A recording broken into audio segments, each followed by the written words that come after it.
I could walk into my day, Brandon, not knowing my assignment for that day, meaning something could land on my plate that I didn't anticipate. That's just the natural of any leader is you can go in with a great plan for your week, but we're a hospital for souls here. And let's not let the work of the ministry get in the way of the work of our planning.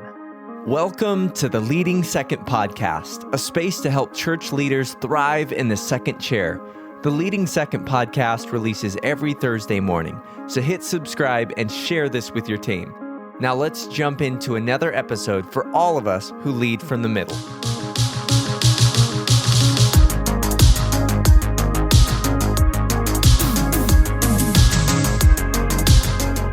Hello and welcome to the Leading Second Podcast. I'm so glad you're here and you've joined us today. If you lead from the middle in any capacity, Leading Second is for you.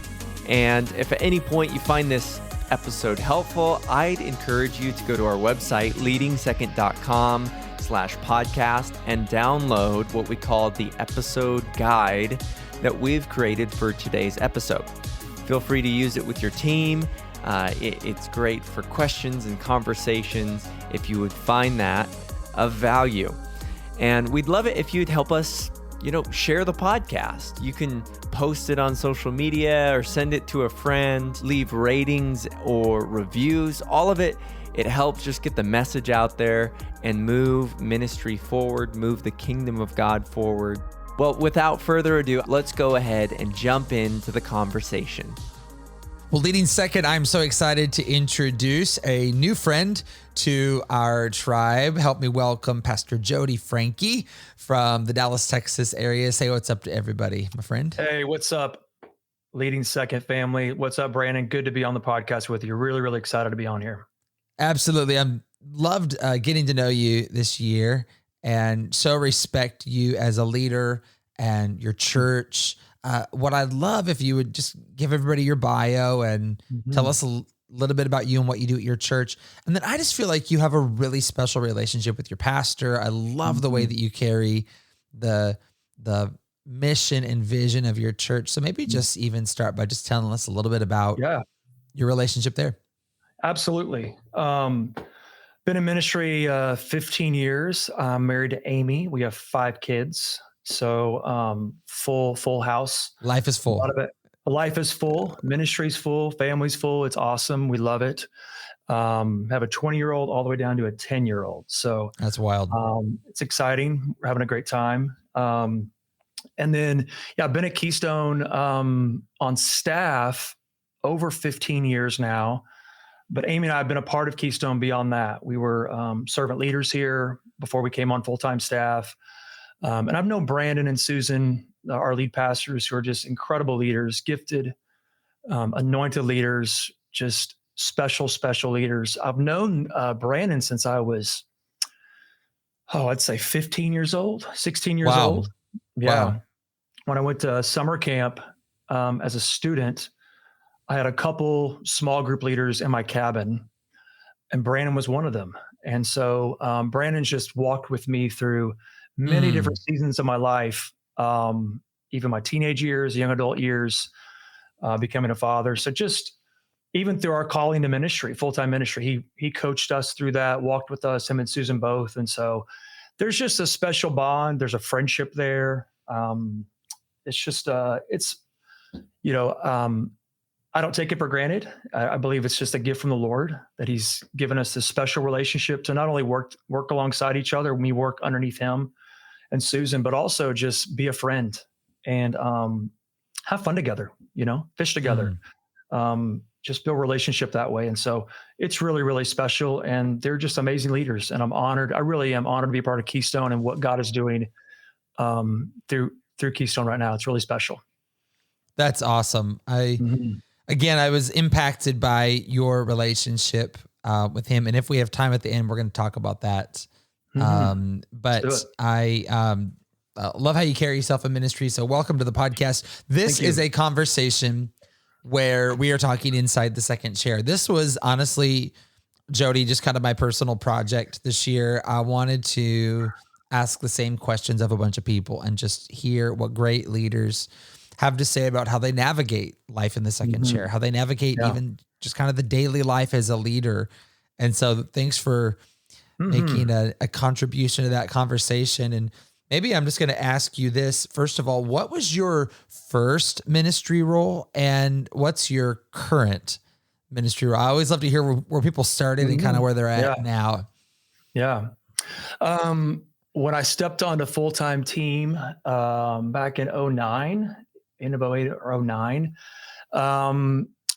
I stepped into the guest experience role. So leading all those first impressions teams on a weekend, building those teams from parking to welcome greeters, hospitality, all those and those were near and dear to my heart. And so it was really alignment from day one that I could come in and step in there and just started there and started building those teams and building that culture that Brandon and Susan really desired. And that's where I started. Now, over the years, I'm taking on different roles, but now I serve as an executive pastor here, as our executive pastor. So really hearing the vision from our pastor and then being a part of the integrator just to go in and meet with the rest of our team and just go execute the vision that God has literally downloaded on him and Susan's heart. So that's where it is.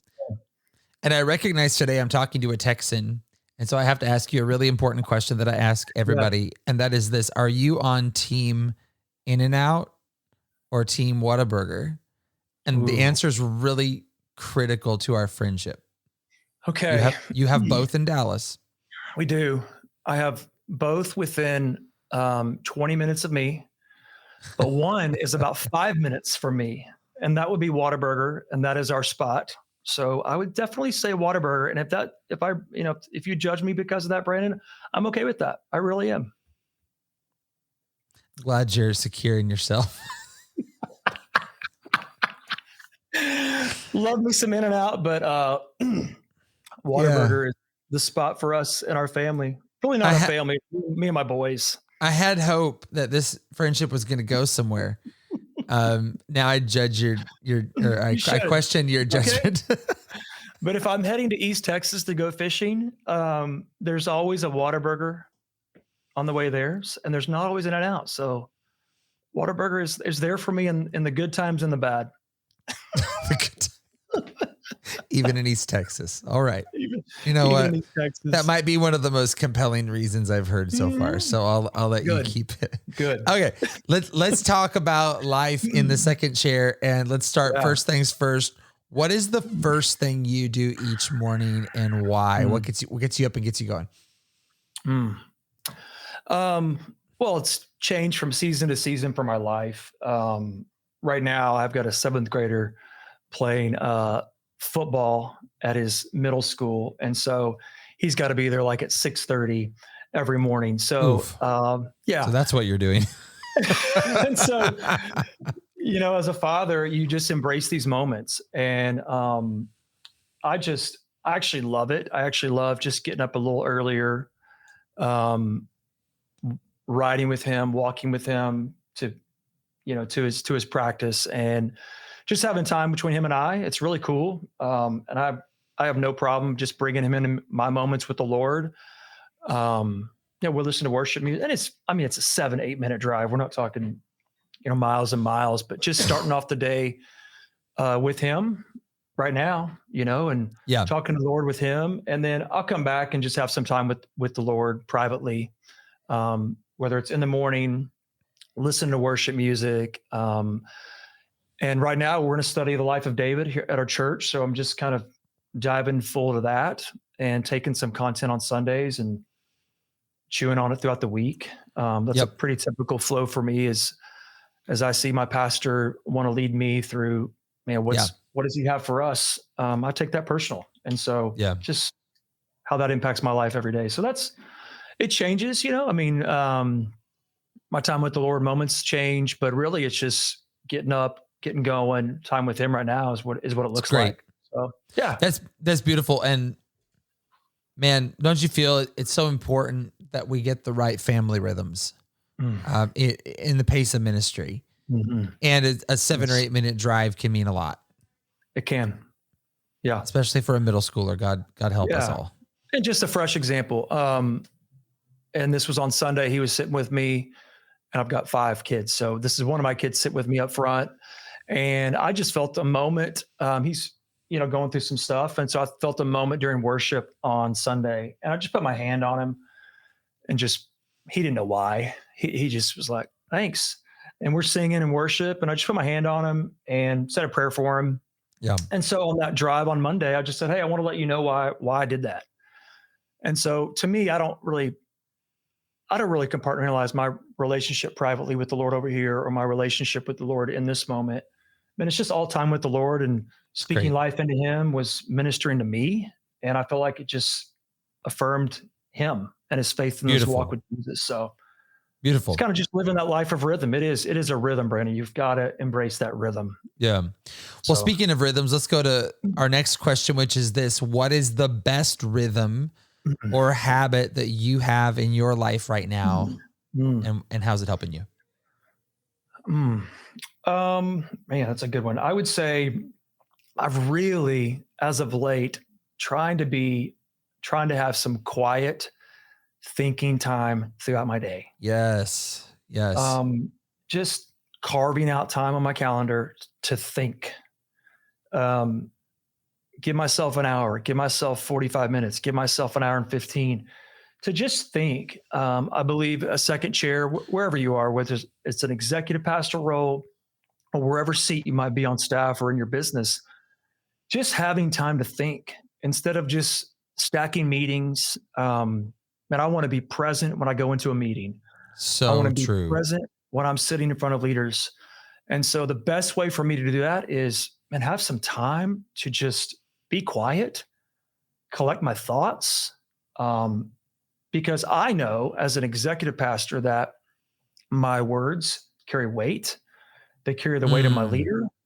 And so I want to be ready for that. And I want to carry those words with the authority that God has given to me.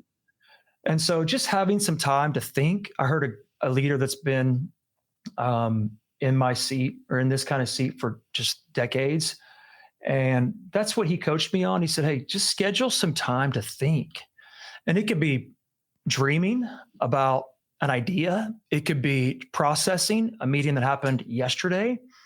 But it's just time in my day to think. I just got in a habit, probably a poor habit, of stacking meetings because my presence was necessary for that meeting. Right. I found myself looking back thinking I wasn't my best. And I want to give that team who's given their time, their energy to go off and execute the vision that our team has cast for them and to go be their best. And the best thing I can do is bring my best to that meeting. So for me, it's just carving out time to think and be ready. So pretty simple, but it's helped me. It's wise. And I think that was always my temptation, was to use that time. I'm an ideas guy, strategy. So let's dream up the next thing, which is appropriate. But maybe more recently, the last few years for me, it's become more about being aware of me and like how am I doing? What was I thinking about in that meeting earlier where I was a little bothered or felt a little heavy or, I just did a coaching call this morning on the power of emotional intelligence and leadership. And I just think our ability to be aware of what's going on the inside of us is a huge issue for us as leaders. Okay. What have you learned just from your self-awareness? What have you learned? How to be more self-aware? Because I think that's a quality of a leader that just takes them from a level here to a level there of self-awareness. How do we coach? How do we help others become more self-aware? I mean, wouldn't you agree that self-awareness is important because others are having an experience with us? Yep. And so, I want to lead myself well and keep myself healthy, but also my health directly affects the way I treat other people. So that to me is maybe one of the most important things I've learned is the impact of on others. Paul writes in 1 Timothy when he's writing to Timothy, and he tells him to watch his life and doctrine closely, but then he goes on to say, so that you will save yourself and your hearers. Watch you. Yes. Because it impacts them. Others. Yes. And so good, man. So that's maybe my big takeaway It's good. right now. It's good. Speaking of Yeah, scripture, yeah. oh, sorry, go ahead. No, just having that spirit of coachability. I think it starts with that within your culture, a coachable spirit. Maybe you don't realize you're not being self-aware, but you can have a coachable spirit and learn and grow in that area. And I think that's a culture here at Keystone that we have just sunk our teeth into is great, coachable. Great. So, is in the kingdom. If your name was never the one in lights, if you weren't the pastor of the church, would you still be faithful? We talk about being in alignment with our pastors all the time. Are you in alignment with your spouse? If anyone would come after me, he must deny himself daily and follow me. I've got to do ministry in a different way. I don't want to perform for him. I want to partner with him. Leading Second Camp 2025 for church leaders and team members who lead from the middle, February 26th and 27th in Dallas, Texas. To find out more and to register, go to leadingsecondcamp.com. What is a key verse of scripture that is currently speaking to you in regards to your leadership journey? I love to know the handles that leaders are grabbing onto in scripture right now. What's yours right now? Yeah. I was at a revival night. We do revival nights here at Keystone. It's kind of a separate service where you have a chance just to see healing happen, prayer over our church. And God really laid 2 Chronicles 7:14 on my heart. And you had kind of teed me up for this. So I'll just read it. It's meant a lot to me. If my people who are called by my name will humble themselves and pray and seek my face and turn from their wicked ways, then I will hear from heaven and I'll forgive their sin and I will heal their land. And so for me, I look at the landscape of life. I look at the landscape of family. I look at the landscape of political life. And I just think we need healing. We need healing on our land. And sometimes that's a thought that we kind of project out is we need healing on our land. And I love that this verse says it starts with me. Yes. That the healing of the land starts with me. If my people, God says, beautiful, will humble themselves, pray and seek my face and turn. So there's a step-by-step process here that God's laying out. If we'll do this, then I will heal. And so as a leader, yes, as a pastor, I want that for our church, but I want that for me first. And I think it starts with me as the leader. So goes my health, so goes those that I lead and their health. Good. So goes my health, so goes my family's health, my marriage health. It all, for me, starts with my relationship with the Lord to say, Jody, you're not all that. You need to humble yourself. There could be a better way to do that. Seek me, have time with me, seek my face, and then I'll heal not just your land, I'll heal that issue between that couple you're navigating with. Beautiful. I can heal. If you'll just, and I think just taking land into personal ministry has kind of helped me. Just say, what is my part? What is our church's part? And then God, would you just do your part? Great. So that's something as of late that's spoken to me through this season for sure. I love it. My next question for you is, what do you hope your pastor would say about you? And let me set this question up for a minute. I am not referring to, for any of us that need of wanting to be praised or, needing affirmation. I'm not referring to that, of course. What I am referring to is Jesus looking at his disciples one day and saying, what do people say about me? What do you say about me? If you were to receive an account from your pastor of what your contribution has been to the team, what would you want your pastor to say? It's a great question, Brandon. I would want Pastor Brandon, I would want him to know and believe that I love Jesus and I love the Word of God. Number one, that I'm a faithful follower of Christ, passionate love with him, worship loud like we do at Keystone, that I love my wife, that I lead my home and my family well. And And then let's get to the ministry part, really, of what it looks like to minister at Keystone. Because for me, for my leaders, that's where it starts. It starts with me personally. Am I following Jesus? And am I falling in love with the Word of God more and more? How am I leading my wife, my family? And then what am I would hope that they would say that, man, Jody is passionate about the vision of Keystone Church. Yeah. And would do anything, everything, nothing at all to just see the vision move forward. That's really what I believe and would hope that Brandon and Susan would say about me and my calling here. So, man, that's a great assessment. Question. Yeah, great I love question. It. Well, Yeah. let's go spicier now on the questions, sir. All right. Let's talk about disagreement for a minute. When you have a disagreement or difference of opinion with your leader or even a member, team member laterally or something, here's my question. What do you tell yourself to keep yourself in alignment while you're working through the issue? Because I feel like these moments feel tough. Sometimes they can be emotional. And so it's not that disagreement will or won't happen. It's every team is going to have something. I'm asking, what do you tell you to discipline you in the process as you navigate it? That's a good one. That's a great one. Well, I first realized that this world is broken. Sin wrecked it all. And so I tell myself this regularly, that communication breaks, emotions break. And so just having a firm understanding first that there's just brokenness on this side of heaven, that we're all going to experience conflict. We're all going to say the wrong thing in the wrong moment. So for me, it's just extending grace first.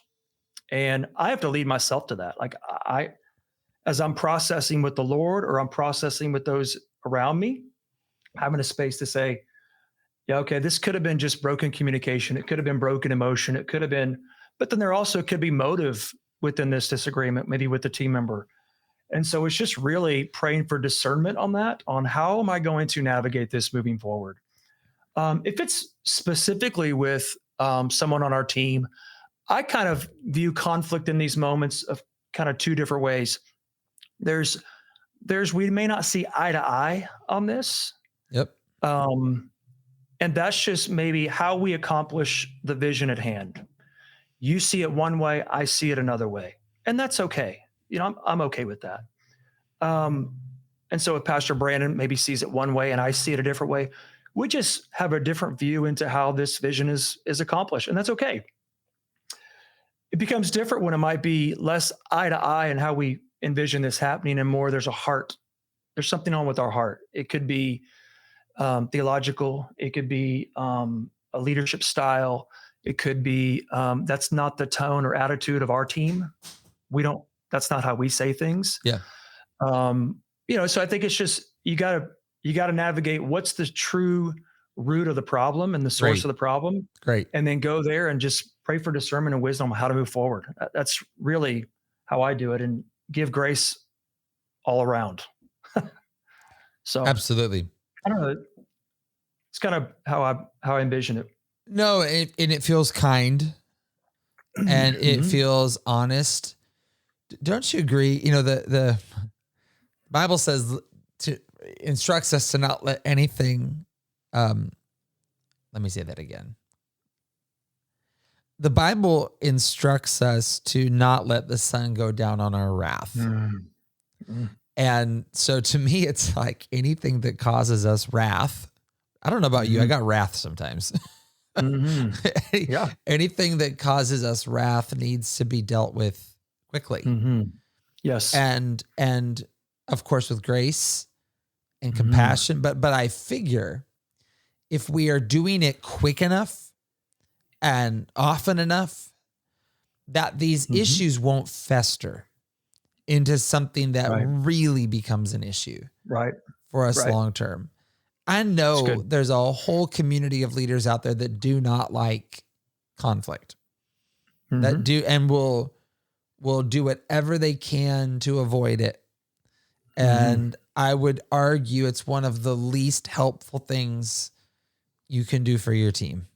Is to let issues go unaddressed. Sorry, I could do probably the whole podcast on this the way I'm feeling about it right now. But bottom line is, I love that you took us to a place of grace and compassion, because we can all do that. That is within every leader's capacity. Yes, to do that. Yes, and I think just having a firm understanding and empathy to understand that I don't know exactly everything he or she is carrying right now. Right. And again, I don't always get here quickly, Brandon. This takes time for me to get here. Absolutely. We have to, that's why it's important that people around you that you can process in a healthy way, whether it's at the spouse or a leader in your life that you can process, because I know for me, sometimes in this seat, it can feel a little lonely of who I can process with. Yeah. And so, when God has brought different voices into my life through different seasons or taken them away for different reasons, I know that God is always there to process with me. Yeah. So he'll tell me exactly what I need to hear. But it is very, very healthy, in my opinion, to have others around you that can process with. And I think who can say, hey, I don't think that's probably their motive there. And that's someone that I can receive that processing and coaching from. So great. I think that's good. Yeah. Good question. On a different note, I got a couple more for you. What are you doing right now to prepare yourself for tomorrow? And I ask this because I feel like great leaders are constantly leveling up. As the church grows, we have to grow with it. And that is something that only we can do. You are the only person that can lift your leadership lid, so to speak. Yes. So what are you doing right now to prepare yourself for where your church is going? Prepare yourself for tomorrow.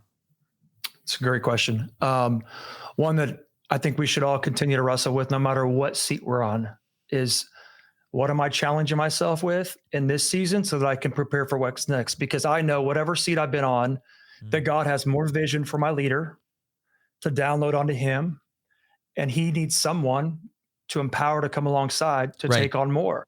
Right. And so if I all of a sudden stop leading and stop delegating or empowering, then eventually I become the lid to the team. That's myself. Right. That's right. And so for me in this season, I've just embraced more coaching from some others outside that have stepped in to say, hey, I've been at this season of ministry. Here's some things I see in you that you need to just either let go of or coach on. And, some of those things, they're personal because they're things I want to hold on to because I love it. I enjoy it. But they're telling me, for you to embrace this next season, you're going to have to change some things of your workflow. That's when thinking kind of came in to some of this, as I started embracing just some time to think, as I was in a season of just rapid fire decisions had to happen fast. And I said, no, I'm going to slow down. I'm going to process a little slower and take some time to think. So that's even some of that coaching from the outside coming into applying that to my everyday workflow. So for me, it's just outside voices, more time with the Lord. I've even changed up my flow on Sundays now just to see our church from a different angle and a different perspective a little bit, because we're creatures of habit within ministry. And so we just do this. If we're not careful, we just do the same thing over and over. And so I've even just chose different services to attend, sit in a different area maybe in my future. I'm not going to sit here anymore. We're just creatures of habit. And so I think it's healthy to say, how can I just learn from a different perspective, the church, the Sunday experience for people? Great. I love it. Yeah. I get invited to come into a lot of churches on a Sunday morning, coach, observe, look around. And, I certainly, I love doing it, and I certainly don't want to give away the secret sauce, but here it is. If anybody wants the secret sauce to it, it's stopping. I'm the only reason I have a job is I'm doing what no one else does, which is slowing down, stand against the wall and just look. What do you see? And because in our own environments, we're so guilty of not doing that. That's right. We don't. So I love what you just said. Even pop around the room, experience it.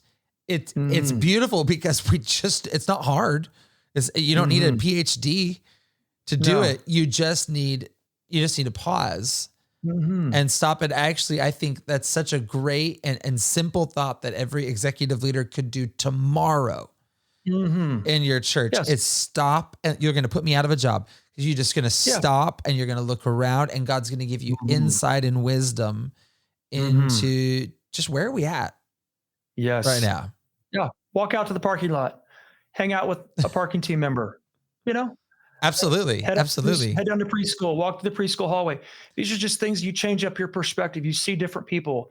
And I think it's just healthy. Otherwise, it just becomes routine.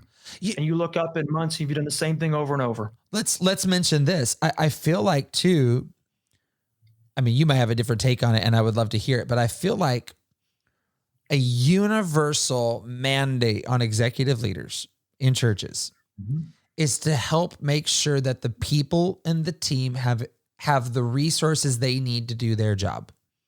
Yes. I feel like, and just walking around and asking people, what are your challenges right now? Do you have everything you need to do what has been asked of you to do? And it's really, sometimes people don't come back with expensive solutions or something. Sometimes they just say, I need encouragement. Or there's some supplies I needed that it's just not gotten approved, or I need clarity. I need a little vision here. And I feel like, again, that is something, no matter what our particular seed is, any of us can do that. Do you have what you need to do what you need to do here today? Yeah. And I know in my own journey of even work in the corporate world or in and out of the church, I've not been asked that question enough. And I offer that today as I think something, again, it's wonderful. Any of us could do to prepare the church for what's next. Any of us. Yeah. And it doesn't mean you have to have all the answers to those questions. Sometimes just the knowledge, knowing that this team member, this is what they're needing. And I think there's another kind of phrase that I think executive leaders, I know that I picked up on, and it's this phrase: I know you're busy, but do you have 5 minutes? Or, hey, I know you're really busy. And I hate that. I hate that thing. I've tried to remove that from our culture. I want to be a leader that's present. Absolutely. I want to be a leader that responds, that emails don't stack up, that text messages don't stack up. And I want to be a leader that empowers. And so I've told people on our team, stop saying that. Yep. Stop saying that. Yep. Like, we're all too busy.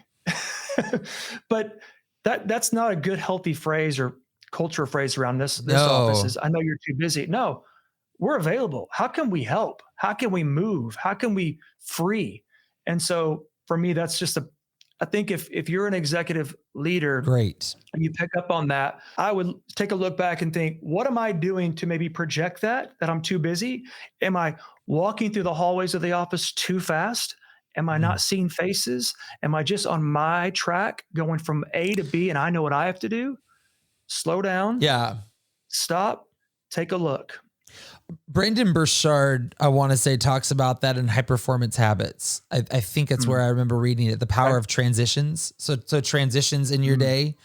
You leave a meeting and it's heavy. You don't want to walk into the next meeting heavy. So you need a transition. Yeah. Or you're walking from one space in the building to another space in the building. You're bound to encounter somebody. You're bound to pass them. So do you have enough transition, time and mindset to actually stop and just be present for 90 seconds? Even at my home church yesterday, I was in the office for something and was walking out and walking to my car. I had a lot on my mind, but I saw a team member that I hadn't talked with in a while. And so I stopped and I just looked at her and I said, hey, what's on your plate right now? How you doing? Great question. What are you doing these days? Now that's unique to me. I'm not around a lot. I travel a lot. So it was my version of catch me up, and she mentioned kind of what she was working on these days. And one of those stood out to me. And I just said, thank you for what you're doing in that area. I know it has X, Y, and Z value. And this is what I feel like that contributes back, and just let me know if I can ever do anything for you. It's wonderful. I don't know if it meant anything or not. I think maybe it did, but I could have just, this is someone I haven't talked to in months. I could have just said, hi, Mm-hmm. But I just wondered, man, just with 2 minutes of margin, could I could navigate a transition moment in a more meaningful and present way than rushing past, to our point here that we're Yep. stuck on. It's good. I got a couple more questions before we land it here. If you were to look back on a day and call it a success, what is the most important thing you did that day? Wow. I think an executive role, and I would say this for any second chair leader, as a church body, we love to have a plan. Like I love having a calendar. I love having scheduled appointments. It makes me feel better going into my week or my month. I love that. But at the end of the day, God orders our steps. And so I want to be sensitive to God's movement. And so for me, I could walk into my day, Brandon, not knowing my assignment for that day. Meaning something could land on my plate that I didn't anticipate. That's just the natural of any leader. Is you can go in with a great plan for your week, but we're a hospital for souls here. And let's not let the work of the ministry get in the way of the work of our planning. Yeah. And so I want to be real sensitive to, and sometimes my assignment may change. And so I've adopted a phrase, really our leadership team has, is whatever the next assignment is, that we handle it with grace and strength and unity. And my day I have a plan for my day tomorrow. And if that plan happens and is accomplished, wonderful. But I also know I serve and I'm around people, and people, they don't break at convenient times within my schedule. And so I'm reminded that sometimes I've got to put that on hold because God has a new assignment for us that day. And that's just leading a church.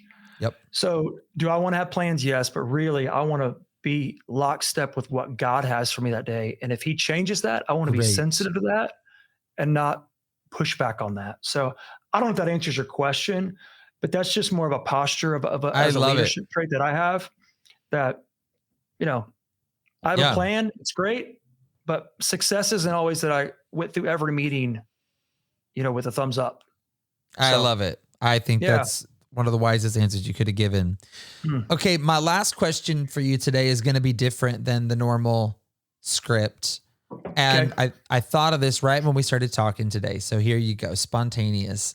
I just want to talk about for a minute, in the second chair, how do you avoid the trap of familiarity?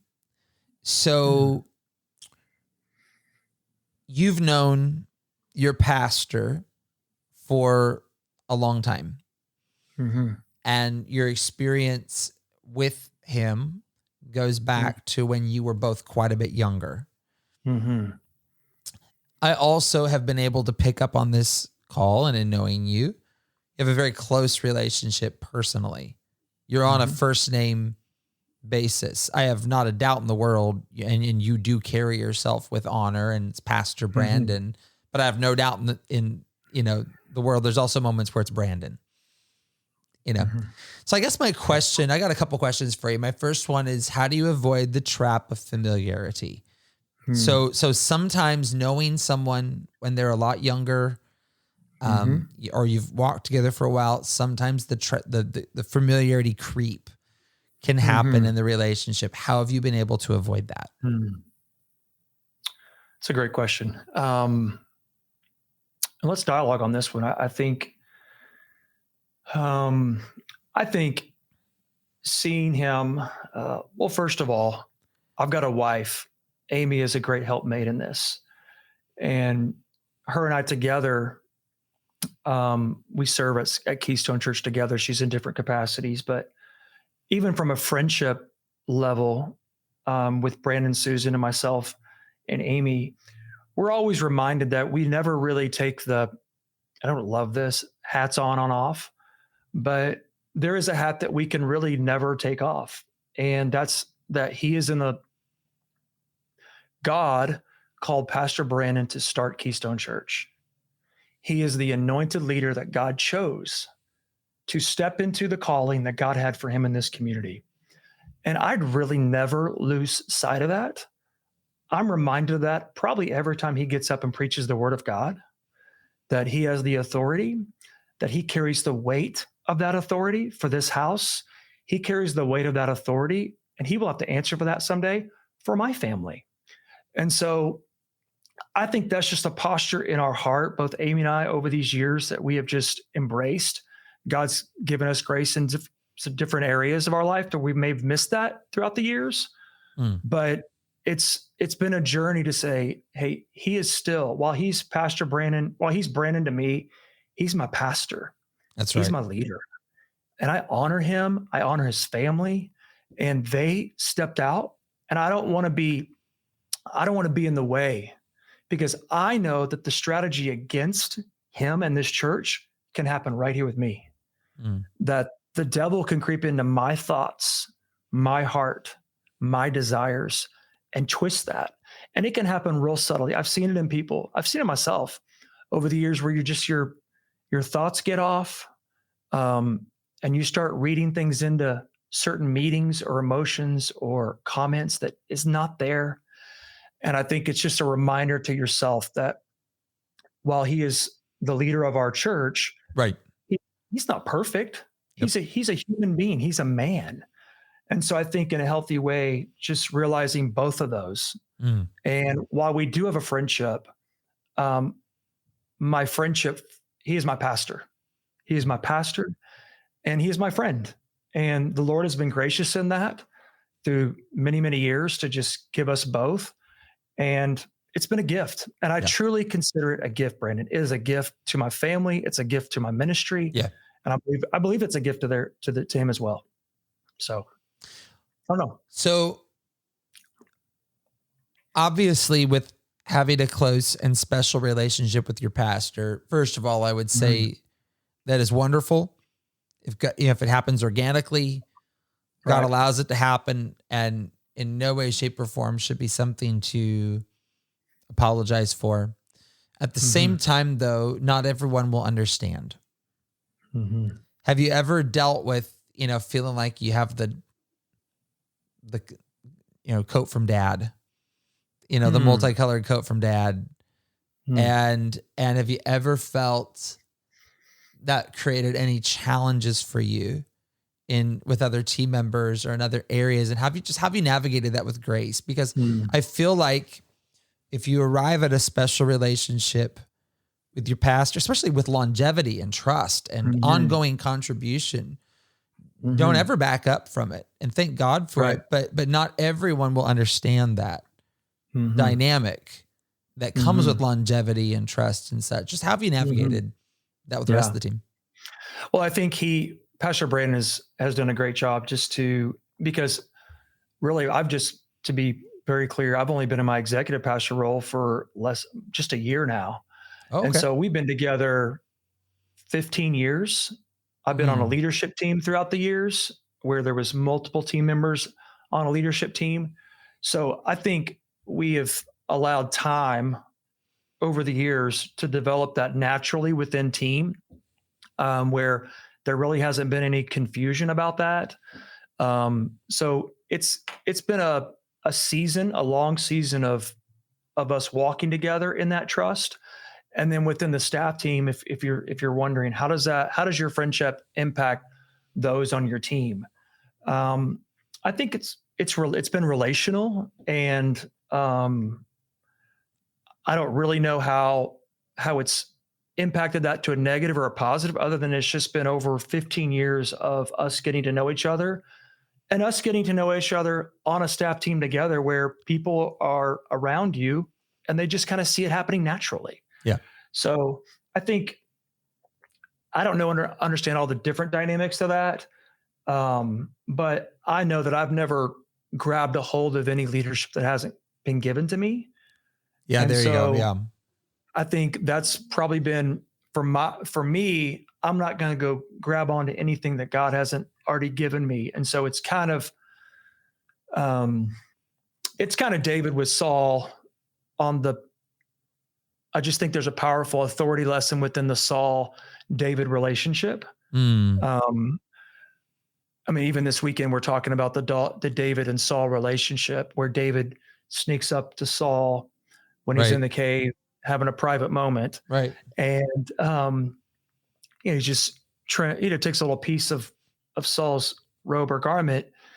And for many years, people thought, well, that was David exercising his restraint. Well, actually, it was David. David confesses to that he went too far. And so I think there's a leadership lesson there in David, that David truly felt convicted about that moment. And there's an authority lesson there too, where David was under poor authority and he handled it poorly. But then there's a leadership lesson of authority of how he communicates to his men to restrain back from Saul. And I just think there's a lot to learn in that moment of how you fall underneath unhealthy authority, like David did with Saul. But then in turn, how David turned that to his men in a healthy way. Yeah. To lead them to hold back from going up. So I just think it's how you handle authority in a leadership position. The team sees it. They see how you handle it, and they're watching how you fall under that authority, because then they're going to truly have to fall under your authority. So I just think it's beautiful. There's a lot to there. I don't know. I love you saying, I didn't take anything that wasn't given to me. And I think that is, can't be apologetic about what is given, but you don't want to be seen as taking. That could give way to entitlement, and such in there. Well, man, I have enjoyed talking with you today. I love your spirit and your heart in the second chair, and you are wise and obviously anointed and graced to lead in the capacity you do. So thanks for offering us your wisdom today. Thank you, Brandon. Love being on your podcast. Enjoy it, man. We're gonna keep making you do it. Don't worry. Let's do it. We'll do it again. All right. See you. See ya.